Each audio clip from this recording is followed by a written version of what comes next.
Good morning. All India radio और आज सबक एनालिसिस में आप सबों का स्वागत है। अगर ऑल इंडिया रेडियो के अंदर न्यूज़ की बात करें तो कुछ भी इम्पोर्टेंट नहीं है। नेक्स्ट एक ई रुपीज़ के बारे में बात किया गया है, डिजिटल रुपीज़ के बारे में। डिजिटल रुपीज़ अलग चीज़ है, ई रुपीज़ के बारे में डिस्कस करेंगे। तो चलिए डिस्कशन स्टार्ट करते हैं। और सॉरी दोस्तों, 3-4 दिन से डिस्कस नहीं कर रहा था, थोड़ी तबीयत ठीक नहीं थी, अभी भी ठीक नहीं है, लेकिन करेंगे डिस्कस। तो चलिए डिस्कशन स्टार्ट करते हैं। देखो असल में ई रुपीज़ का कॉन्सेप्ट क्या है। देखो मिडिल क्लास आदमी इस बात को समझ नहीं पा रहे हैं, रूरल एरिया के आदमी समझ नहीं पा रहे हैं। तो यहाँ पे समस्या यहाँ पर ये है, ये रुपये की तरह ही होगा जिस तरह से हमारा रुपया है। अभी पायलट प्रोजेक्ट की तरह इसको स्टार्ट किया गया है। पहले चरण की शुरुआत कितने बैंकों ने की, धीरे धीरे मतलब मान के चलो। जैसे आप नॉर्मल सोच के देखो, आपने कभी सोचा था गूगल पे करोगे, फ़ोन पे करोगे? 120 करोड़ जनता हमारा इस तरह से यूज़ कर रहा है, डेली कितने डिजिटल ट्रांजेक्शन आपका हो रहा है। तो QR कोड से हम लोग पेमेंट आसानी से कर लेंगे। तो इसी तरह से यहाँ भी एक रिवॉल्यूशन आ सकता है। क्या क्या फ़ायदा होगा या क्या क्या होगा इसके अंदर। कागज़ करेंसी का इलेक्ट्रॉनिक वर्जन है, एकदम सेम उसी तरह से वैल्यू होगा। लेन देन का एक और माध्यम का उपलब्ध हो जाएगा।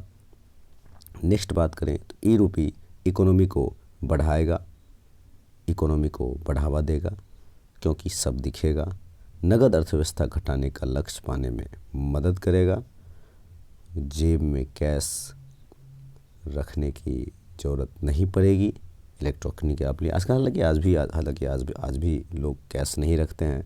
डिजिटल रुपये बैंक में बैंक मनी और कैश आसानी से कन्वर्ट कर सकेंगे। और विदेश से पैसे भेजने में लागत, जो एक्स्ट्रा चार्ज आपसे लगता था, आपके मोबाइल के वॉलेट में जो पैसा है आराम से डिजिटली उसको ट्रांजैक्शन कर दो, क्योंकि वो रुपया ही है, ई रुपीज़ ही है। अब ये वाला सिस्टम नहीं होगा।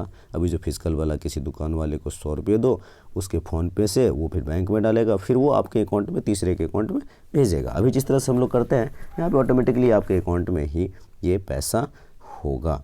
Digital wallet person to person, person to merchant. यहाँ से क्वेश्चन बनता है, पर्सन टू पर्सन भी ट्रांसफ़र होगा, पर्सन टू मर्चेंट मतलब दुकानदार वगैरह वहाँ भी ट्रांसफ़र होगा।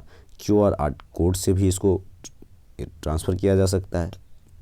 भारत अपनी खुद की, देखो ये ब्लॉकचेन टेक्नोलॉजी आने से बहुत फ़ायदा हुआ है। और ब्लॉकचेन टेक्नोलॉजी बहुत ही हाई सिक्योर्ड होता है। डिजिटल करेंसी एक तरह का ब्लॉकचेन बेस्ड डिजिटल सिस्टम होगा और ब्लॉकचेन टेक्नोलॉजी पर ये आधारित है। इसको छोड़ दो, ये इम्पोर्टेंट नहीं। वैल्यू में मौजूदा करेंसी के ये, जैसे अभी 100 रुपये का नोट है उतना ही वो भी होगा।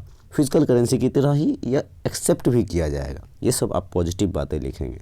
नगद अर्थव्यवस्था घटाने का लक्ष्य पाने में मदद मिलेगी, मतलब कैश कम होगा और वो जो अपना ब्लैक मनी है, ब्लैक मनी वाला कॉन्सेप्ट बहुत घटेगा।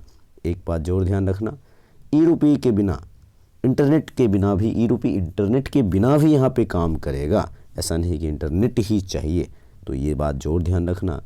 एक 100 रुपये के नोट को छापने में RBI को 15 से 17 रुपये लगते हैं और हज़ारों करोड़ रुपये खर्च हो जाते हैं। ये खर्च तो RBI का जाहिर सी बात है बचेगा। एक नोट करीब 4 साल तक चलता है, क्योंकि एक जेब से दूसरे पॉकेट, दूसरे पॉकेट से तीसरे पॉकेट, तीसरे पॉकेट से पता नहीं हज़ारों पॉकेट जाते हैं। वो केंद्रीय बैंक हज़ारों करोड़ रुपये नोट छापने में खर्च कर देता है।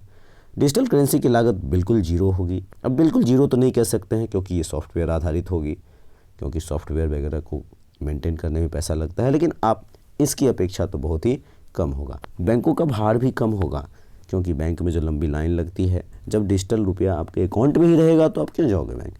नकली नोटों की समस्या पूरी तरह से ख़त्म हो जाएगी। जो डुप्लीकेसी आती है, नोट कटे फटने से, फिर नकली होने से झंझटों से भी छुटकारा मिल जाएगा। कटा फटा से भी दिक्कत होता है, दुकानदार वगैरह नहीं लेता है।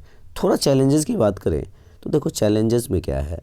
पहली बात तो मांग पूर्ति का जो है, सो वैल्यू जो है नोट का, अगर 100 रुपया है तो मार्केट के अनुसार डॉलर का ज़्यादा होता है, इसका कम होता है। यहाँ ये वैल्यू घटेगी नहीं।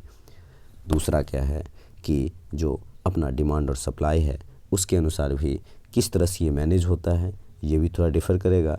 दूसरा सिक्योरिटी का इशू तो सबसे बड़ा इशू है। दूसरा लोगों तक अवेयरनेस फैलाना, लोगों को इस बात को पता चलना कि नहीं नहीं ये सेम इसी तरह से काम करेगा।